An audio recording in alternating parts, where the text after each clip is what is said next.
नमस्कार मंडळी, दामिनीज किचनमध्ये तुमचं स्वागत आहे। आज आपण अतिशय झणझणीत आणि चमचमीत रेसिपी पाहणार आहोत, ती म्हणजे फिश खरडा। एरवी आपण मिरचीचा खरडा खातोच, पण आज आपण त्या शैलीत मासा बनवणार आहोत। आज ना येथे खूप कमी साहित्यात जादू होणार आहे। मी येथे खरड्यासाठी वाटण वाटून घेतले। यामध्ये मी लसूण, हिरवी मिरची आणि कोथिंबीर बारीक करून घेतले। याला जास्तही बारीक नाही करायचे आहे। आता एका कढईत तेल गरम करून मी कढीपत्ता आणि हिंगाची चांगली फोडणी देऊन दिली। कढीपत्त्याचा तळतळसा आवाज आल्यानंतर यामध्ये मी मसाला ॲड केला। हा मसाला मंद आचेवर 2-3 मिनिटं आपल्याला चांगला परतून घ्यायचा आहे।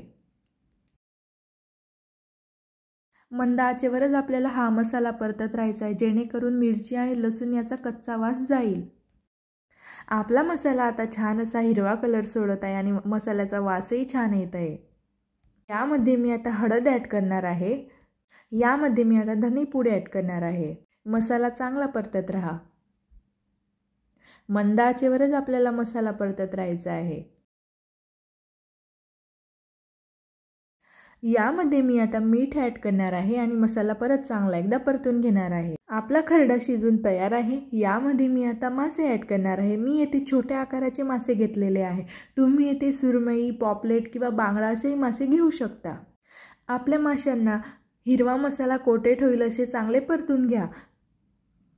मासे मसाल्यामध्ये किमान 5 मिनिटे तरी शिजू द्या।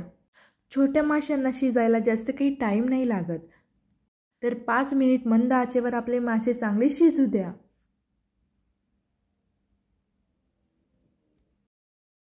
अगदी कमी साहित्यात आणि कमी वेळात बनणारी रेसिपी आहे ही। तर मंडळी, तयार आहे आपला झणझणीत आणि चमचमीत असा फिश खरडा।